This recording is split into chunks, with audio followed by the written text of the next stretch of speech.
Hello guys, in this video I will show you how to connect MySQL to N8N. So step 1, in your N8N dashboard, click New Workflow. After that, step 2, click the plus icon and select the MySQL node from the list. Step 3, in Credentials, choose Create New.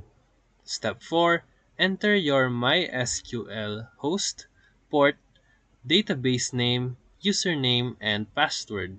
The port is usually 3306. Step 5. Test the credentials by clicking Test Connection. Step 6. Back in the node settings, select an operation such as execute, query, insert, or select. Step 7. Input your SQL query or configure mapping if using insert or update modes.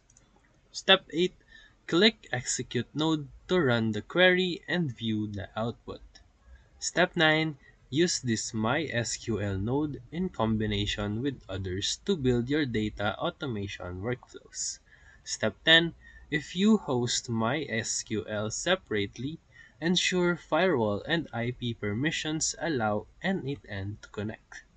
If this video helped you, feel free to like and subscribe for more quick tutorial videos. Thank you for watching.